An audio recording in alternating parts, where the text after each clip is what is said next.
PC George നിരന്തരം ഇങ്ങനെ Thiruvanchoor രാധാകൃഷ്ണനെ target ചെയ്യുന്നത് സത്യത്തിൽ UDF-നെ ലക്ഷ്യം വെച്ചാണ്. അതിന് പിന്നിൽ രാഷ്ട്രീയ ഉദ്ദേശങ്ങളുണ്ട് എന്നതാണ് തിരുവഞ്ചൂരിൻ്റെ ആക്ഷേപം. തിരുവഞ്ചൂരിൻ്റെ അത് ആരും മൈൻഡ് ചെയ്യാനാണ് നല്ല വിവരമുള്ളവന് വർത്തമാനം പറയട്ടെ. തിരുവഞ്ചൂർ രാധാകൃഷ്ണൻ വർത്തമാനം വേണ്ട വല്ല കാര്യമുണ്ടോ? തിരുവഞ്ചൂർ രാധാകൃഷ്ണൻ എന്തായി പറയുന്നത്? തിരുവഞ്ചൂർ രാധാകൃഷ്ണൻ ഞാൻ പറഞ്ഞില്ലേ, ഒരിക്കലും അതായത് ഈ 5ാം മന്ത്രിസ്ഥാന സത്യപ്രതിജ്ഞയുടെ വഴക്കാൻ പോകുന്നതിൻ്റെ തലേ ദിവസം NS ആസ്ഥാനത്ത് ചെന്ന് മണിച്ചേൻ്റെ അടുത്ത് കരഞ്ഞി തിരുവഞ്ചൂർ രാധാകൃഷ്ണൻ. എന്താണെന്നറിയോ? എൻ്റെ കയ്യിലിരിക്കുന്ന പിന്നെ റവന്യൂ എടുത്ത് മാറ്റും, മണിച്ചേട്ടനൊന്ന് ഇടപെടണമെന്ന്. തിരുവഞ്ചൂരിൻ്റെ അടുത്ത് തിരുവഞ്ചൂരിൻ്റെ കയ്യിലിരിക്കുന്ന റവന്യൂ എടുത്ത് മാറ്റും, അത് സമ്മതിക്കില്ലെന്നും പറഞ്ഞ് NS-നടുത്ത് കരഞ്ഞുകൊണ്ടിരുന്നു. അപ്പോൾ അത് മണിച്ചേട്ടൻ പറഞ്ഞു, നിൻ്റെ ഇരിക്കുന്നത് അവിടെ ഇരുന്നോട്ടെ, ഞാൻ നോക്കിക്കോളാം എന്ന് പറഞ്ഞിട്ട് ഉമ്മൻചാണ്ടിയെ വിളിച്ച് ഒരു കാരണവശാലും റവന്യൂ മാറ്റാൻ പാടില്ല എന്ന് പറഞ്ഞു. തിരുവഞ്ചൂരിനെ മാറ്റാൻ പാടില്ല. പക്ഷേ പിറ്റേ ദിവസം സംഭവിച്ചതന്നെ ആരും അറിയാതെ പിറ്റേ ദിവസം 2 മന്ത്രിമാരുടെ സത്യപ്രതിജ്ഞ കഴിഞ്ഞ് ക്യാബിനറ്റിൽ ചെന്നപ്പോഴാണ് മുഖ്യമന്ത്രി ആഭ്യന്തരം എടുത്ത് തിരുവഞ്ചൂരിനോട് കൊടുത്തു. വളരെ തന്തോഴം. അപ്പോൾ ആ NS ആസ്ഥാനത്തോട് വിളിക്കണ്ടേ, മണിച്ചേട്ടാ എന്നോട് ആഭ്യന്തരം എടുക്കാൻ പറഞ്ഞ് എന്ത് ചെയ്യണം ചോദിക്കാനുള്ള മര്യാദ കാണിക്കണ്ടേ. അപ്പോൾ അയാൾ വലിയ കൂടിയ സാധനം കിട്ടിയ രീതിയിൽ അതുകൊണ്ടങ്ങ് ഇറങ്ങിയിരിക്കുക. അതാണല്ലോ അവിടെ കയറ്റാത്ത NS ആസ്ഥാനത്ത്. സോളാർ കേസിൽ അന്വേഷണം പൂർത്തിയായി കഴിഞ്ഞു, ഇനി കുറ്റപത്രം ഉടൻ സമർപ്പിക്കുമെന്നാണ് അന്വേഷണ സംഘത്തിനു വേണ്ടി ഇന്നലെ AG കോടതിയിൽ പറഞ്ഞത്. സോളാർ കേസിൽ മുഖ്യമന്ത്രിയെ തീർത്തും നിരപരാധിയാക്കിക്കൊണ്ടുള്ള ഒരു റിപ്പോർട്ടാണ് പുറത്തു വരിക എന്നത് ഉറപ്പല്ലേ? ഞാനങ്ങനെ ഉറപ്പിച്ചൊന്നും പറയുന്നില്ല. കാരണം വന്നിട്ട് കണ്ടിട്ട് അഭിപ്രായം പറയാം, വരട്ടെ കാണട്ടെ, അതേ പറയാൻ പറ്റും. മുഖ്യമന്ത്രിക്ക് രക്ഷപ്പെടാനുള്ള ഒരു പഴുത് ഇപ്പോൾ ഒരുക്കിയിട്ടില്ലേ? ഞാൻ പറഞ്ഞല്ലോ, ആ പോലീസ് അന്വേഷണം സംബന്ധിച്ച് ജനങ്ങളുടെ ഇടയിൽ ഭയങ്കരമായ ഒരു അവിശ്വാസം ഉണ്ടായി. അതിന് കാരണം ഞാൻ ഈ പറഞ്ഞു നോക്കിയാണ്. എന്നുവെച്ചാൽ നമ്മുടെ കേരള പോലീസ് ഏറ്റവും കഴിവുള്ള പോലീസാണ്. സ്കോട്ട്ലൻഡ് യാർഡ് പോലീസ് പോലും നമ്മുടെ അത്രയും മിടുക്കന്മാരല്ല. എന്തും തെളിയിക്കാൻ കഴിവുള്ളവരാണ്, ശാസ്ത്രീയമായി തന്നെ തെളിയിക്കാൻ കഴിവുള്ള പോലീസ് ഡിപ്പാർട്ട്മെൻറ്റ് ഉദ്യോഗസ്ഥന്മാരാണ്. പക്ഷേ ഈ രാഷ്ട്രീയക്കാരുടെ അല്ലെ ഭരണാധികാരികളുടെ ഇഷ്ടത്തിനിടുന്ന് തുള്ളുന്ന സ്വഭാവവും നമ്മുടെ കേരള പോലീസിനുണ്ട്. അതിൻ്റേതായ നഷ്ടമാണ് സമൂഹത്തിൽ ഉണ്ടായിക്കൊണ്ടിരിക്കുന്നത്. പോലീസ് അല്പം കൂടി ആർജവം കാണിച്ച് ശരിയോടൊപ്പം നിൽക്കാനുള്ള ഒരു മര്യാദ പ്രകടിപ്പിക്കണം തന്നെയാണ് എൻ്റെ അഭിപ്രായം. സോളാർ കേസുമായി ബന്ധപ്പെട്ടിട്ടുള്ള മുഴുവൻ കാര്യങ്ങളും താങ്കൾക്കറിയാമെന്ന് നിരവധി തവണ പറഞ്ഞിട്ടുണ്ട്. സോണിയാഗാന്ധിക്ക് താങ്കൾ കത്തയച്ചിട്ടുണ്ട്. ഇക്കാര്യത്തിൽ ഉമ്മൻചാണ്ടിയുടെ ഓഫീസിന് ഏത് തരത്തിലുള്ള ബന്ധമാണുള്ളത് എന്നത് സംബന്ധിച്ച് താങ്കളുടെ പക്കലുള്ള തെളിവുകൾ അതെല്ലാം ശരിയല്ലേ? പിന്നെ എന്തിനാണ് ഇപ്പോൾ മിണ്ടാതിരിക്കുന്നത്? ഞാൻ പറയാം. ഈ സോണിയാഗാന്ധി ഇങ്ങനെ ഒരു കത്ത് കൊടുത്ത് ശരിയാണ്. ആ കത്ത് പുറത്തു പോകരുത് എനിക്ക് വളരെ ആത്മാർത്ഥമായ ആഗ്രഹമുണ്ടായിരുന്നു, മനസ്സിലായോ? പക്ഷേ ആ കത്ത് പുറത്തു പോയത് ഞാൻ ദുഃഖിതനാണ്. അതുകൊണ്ട് ആ കത്ത് സംബന്ധമായ ഒരു കാര്യവും ചർച്ചയ്ക്ക് ഞാനില്ല. സോളാർ കേസിൽ ഒരു ഒളിച്ചുകളി നടക്കുന്നുണ്ടോ? സോളാർ കേസിൻ്റെ ആരം മുതൽ ഒളിച്ചുകളിയില്ല. അത് എന്തിനാ UDF-നെ LDF ഉണ്ടല്ലോ, LDF UDF തമ്മിൽ എന്താ വ്യത്യാസമെന്ന് പറഞ്ഞേ. KB ഗണേഷ് കുമാറിൻ്റെ മന്ത്രിസഭാ പുനഃപ്രവേശന ആവശ്യം സംബന്ധിച്ച് എതിർക്കാനോ അനുകൂലിക്കാനോ ഇപ്പോൾ PC ജോർജ് തയ്യാറല്ല. അതേസമയം ഗണേഷ് കുമാർ മന്ത്രിസഭയിലേക്ക് വരുമ്പോൾ മറ്റൊരു വലിയ പ്രശ്നം മുന്നണിക്കകത്ത് രൂപപ്പെടാൻ പോവുകയാണ്. 2 ക്യാബിനറ്റ് പദവി പിള്ള വിഭാഗത്തിന് കൊടുക്കേണ്ടതുണ്ടോ എന്ന പ്രശ്നം. അതിൽ ഒരു ഘടകകക്ഷിയെ പ്രതിനിധീകരിക്കുന്ന ആളെന്ന നിലയിൽ ഒരു അഭിപ്രായമില്ലേ? അതൊക്കെ UDF ചർച്ച ചെയ്തിട്ടുണ്ട്. അതൊക്കെ UDF-ൽ നല്ല മാന്യമായി ചർച്ച ചെയ്ത് പരിഹരിക്കാൻ കഴിയും. അതെന്താണെന്നുള്ളത് ഇപ്പം ഞാനതിലേക്ക് കിടക്കുന്നില്ല. UDF ചർച്ച ചെയ്യട്ടെ. ഇനി അടുത്ത 28-ാം തീയതി UDF വിളിച്ചിട്ടുണ്ട്. അന്ന് ഇതെല്ലാം ചർച്ച ചെയ്തിട്ടുണ്ട്. നമുക്കെന്താ വിരോധം? ചർച്ച ചെയ്തിട്ട് ഒരു ഒരു ഒരു ഒരു ഒരു മൊത്തം സമവായം ഉണ്ടായിക്കൊണ്ടല്ലേ ഒരു കാര്യം ചെയ്യേണ്ടത്. ഗണേശന് ഒരു നിമിഷം പോലും മന്ത്രിസഭയിൽ തുടരാൻ അധികാരമില്ല, അവകാശമില്ല എന്ന് മുൻപ് പറഞ്ഞ ആളാണ് താങ്കൾ. ഞാൻ പറഞ്ഞ തിരിച്ചു വരാൻ എന്ത് അമിത യോഗ്യതയാണ് ഇപ്പോൾ ഗണേഷ് കുമാർ ഉള്ളത്? അതായത് ഒരു മനുഷ്യൻ നന്നാകരുന്ന് എവിടെയെങ്കിലും എഴുതി വെച്ചിട്ടുണ്ട്? പറ. ഞാനൊരു പാപം ചെയ്തു, ഞാൻ ആ പാപത്തിൽ ഇങ്ങനെ മുങ്ങി കളിക്കുകയാണെങ്കിൽ ഞാൻ നികർഷനാണ്. ഞാൻ കുറേയേറെ പാപം ചെയ്തു, സത്യമാണ്. ഗണേശ് ചെയ്തെല്ലാം പാപമാണ്. ആ പാപത്തിനെല്ലാം മോചനം നേടി ഇപ്പോൾ ക്ഷേത്രത്തിലൂടെ നടക്കുക ഗണേശൻ. ഇനിമേൽ പാപം ചെയ്യില്ല എന്ന് സത്യം ചെയ്തുകൊണ്ട് ഗണേശൻ മാന്യത മാത്രം പ്രകടിപ്പിക്കുമെന്ന് ഉറപ്പ് നൽകിക്കൊണ്ട് UDF-നെ അത് ബോധ്യപ്പെടുത്തി മന്ത്രിയായാൽ ഒരു കുറ്റവും എനിക്കില്ല, ഞാൻ മിണ്ടുകയാണ്. മനസ്സിലായോ? പോയിന്റ് മനസ്സിലായോ? പക്ഷേ മന്ത്രിയാക്കി പിറ്റേ ദിവസം പഴയ പണി തുടങ്ങിയാൽ ഞാൻ അന്നേരം പറയും ഇള് കളറാണെന്ന്. PC ജോർജ് പറയുന്ന കാര്യങ്ങളെല്ലാം ഇപ്പോൾ ശരിയാണെന്ന് R ബാലകൃഷ്ണപിള്ള പറയുന്നു. അങ്ങനെ എനിക്ക് കാരണവരെ പോരാ, ഒരു പിതൃതുല്യനാണ്. കാര്യം അപ്പോൾ ഗണേഷ് കുമാർ അച്ഛനുമായി ഉള്ള പ്രശ്നങ്ങൾ തീർത്തതോടുകൂടി ബാലകൃഷ്ണ പിള്ളയ്ക്ക് താങ്കളുമായുള്ള ബന്ധത്തിന്റെ പേരിൽ ഇപ്പോൾ ഗണേശനോട് ക്ഷമിക്കാൻ പി സി ജോർജ് തയ്യാറാണ്? അല്ല എനിക്ക് അച്ഛൻ എന്നതിൽ അദ്ദേഹത്തിന് ഭയങ്കര ബഹുമാനമുണ്ട്, സത്യമാണ്.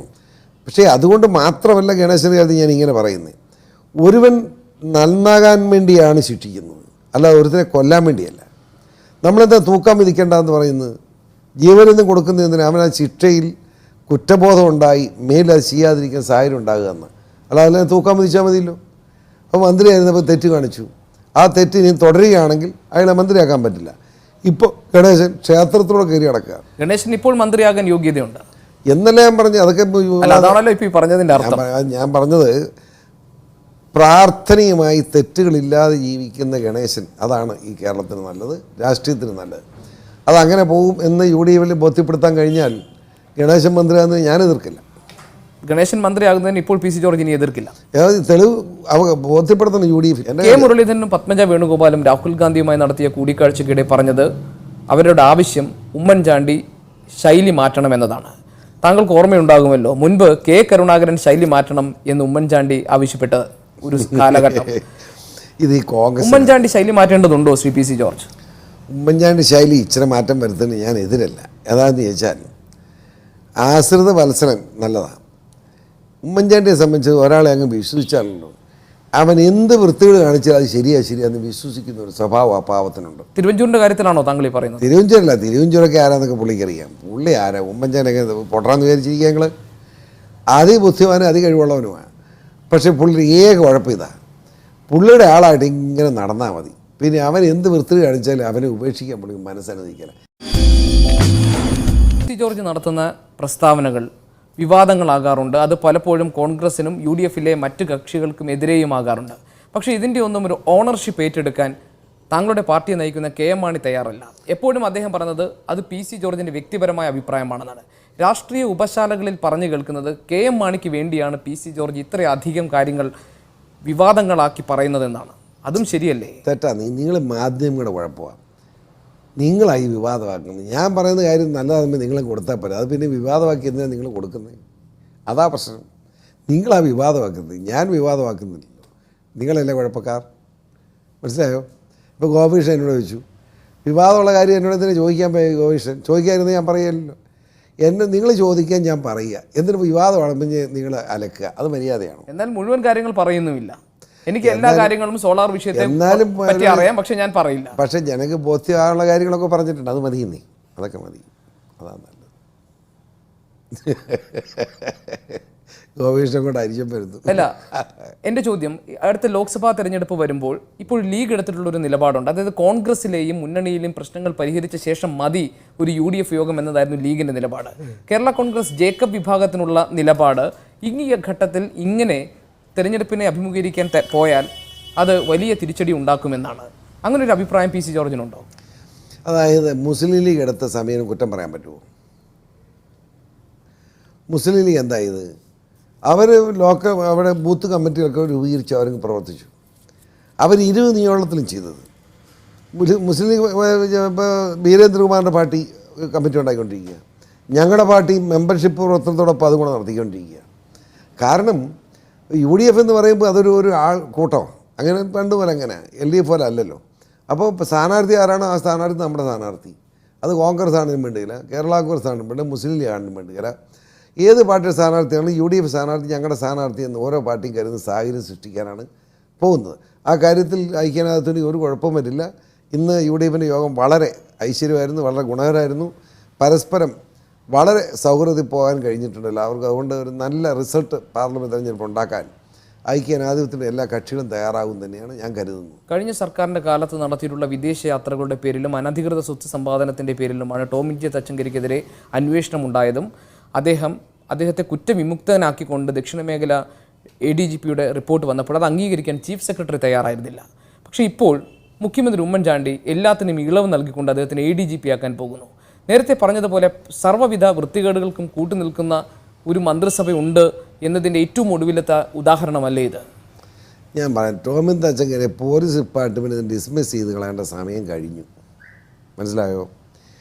ഇതുപോലെ ഒരു ഗുണമില്ലാത്തവനെ പോലീസ് ഡിപ്പാർട്ട്മെൻറ്റ് വെച്ചു എന്തോ ഒരു മര്യാദകേടാണ്. ഇവനെയൊക്കെ അടിച്ച് പുറത്താക്കേണ്ടത്. പാസ്പോർട്ട് എത്ര ഉണ്ടായേക്ക്? ഇത് NIA NIA എന്ന് പറഞ്ഞ് അന്വേഷിച്ച് ആരന്വേഷിച്ച്? ഞാനിത് മുഴുവൻ പറഞ്ഞതല്ലേ, ഞാനല്ലേ പരാതി കൊടുത്തത്. അച്യുതാനന്ദന് പരാതി എഴുതി കൊടുത്ത ഞാനാണല്ലോ. ഇവൻ്റെ പാസ്പോർട്ട് എത്ര ഉണ്ട്, ഇവനെ സസ്പെൻഡ് ചെയ്യണമെന്ന് പറഞ്ഞ് അച്യുതാനന്ദൻ അങ്ങനെ സസ്പെൻഡ് ചെയ്തേ. ഈ നിമിഷം വരെ എന്നോട് ക്വസ്റ്റ്യൻ ചെയ്യാതെ ഇവനെ തിരിച്ചെടുക്കാൻ ആർക്കാ അവകാശം? ഞാൻ മിണ്ടാത്ത എന്താണെന്നറിയാമോ? അതുകൂട്ട് രാജ്യമല്ലേ ഇത്. ട്രൈബ്യൂണലിൽ പോയി, പോലീസ് ട്രൈബ്യൂണലുണ്ട്, ട്രൈബ്യൂണലിൽ നിന്ന് ഇവനെ തിരിച്ചെടുക്കാൻ വേണ്ടി വിധി വന്നത്. ഉമ്മൻചാണ്ടി മാത്രം കുറ്റം പറയണ്ട, ഉമ്മൻചാണ്ടിയെ തെറ്റിയെന്ന് പറഞ്ഞിട്ട് കാര്യമില്ല. പക്ഷേ ആ ട്രൈബ്യൂണലിൻ്റെ വിധിയുടെ അടിസ്ഥാനത്തിലാണ് ഇപ്പോൾ മുഖ്യമന്ത്രി എടുക്കാൻ നിർബന്ധം. ട്രൈബ്യൂണലിന് മുമ്പിൽ കോട്ടലിഷയായിട്ട് നിൽക്കാൻ അങ്ങേർക്ക് പറ്റുമോ? ഇപ്പോൾ സുപ്രീം കോടതി നിൽക്കുന്ന ഗതിയാണ്. അപ്പോൾ അതിനും ഗതികേട് വരാതിരിക്കണം. ഉമ്മൻചാണ്ടി അതിന് കുറ്റപ്പെടുത്തേണ്ട, ട്രൈബ്യൂണലിൻ്റെ വിധിയാണ്. ആ വിധി വരാൻ പോലീസ് ഡിപ്പാർട്ട്മെൻറ്റ് ഇയാളെ സഹായിച്ചവൻ ആരൊക്കെ നോക്കണം. അത് നോക്കേണ്ട പോലീസ് ഡിപ്പാർട്ട്മെൻറ്റാണ്. ആ ഡിപ്പാർട്ട്മെൻറ്റ് ഈ പരുവ, അതാണ് കുഴപ്പം. അല്ലാതെ അതിനൊന്നും മുഖ്യമന്ത്രി കുറ്റപ്പെടുത്തിയിട്ട് ഒരു കാര്യമില്ല. PC ജോർജിൻ്റെ വാമൊഴികൾ മാധ്യമങ്ങൾക്കെന്നും നല്ല വിഭവമാണ്. പക്ഷെ അതിനപ്പുറം പൊതുജനം ഒരുപക്ഷെ ചോദിക്കുന്ന ചോദ്യമുണ്ട്, എന്താണ് ഗവൺമെൻറ് ചീഫ് വിപ്പിൻ്റെ ഡ്യൂട്ടീസ് ആൻഡ് റെസ്പോൺസിബിലിറ്റീസ്? അതൊന്ന് താങ്കൾക്ക് പറയാം. PCR ഡ്യൂട്ടി എന്താ വെച്ചാൽ PCR ഇപ്പോൾ ചെയ്യുന്നതൊക്കെ PCR ഡ്യൂട്ടിയാണ്. PCR ഒരു പൊതുപ്രവർത്തകനാണ്. ചീഫ് വിപ്പിൻ്റെ ജോലി എന്താണെന്ന് ചോദിച്ചാൽ അങ്ങനെ ഒരു ജോലിയൊന്നും ഇല്ലെന്ന് ചുമ്മാ എന്താ അർത്ഥമിരിക്കും. അതായത് ഈ ഇതൊരു പൊളിറ്റിക്കൽ അപ്പോയിൻമെൻ്റ് അല്ലേ ഇത്.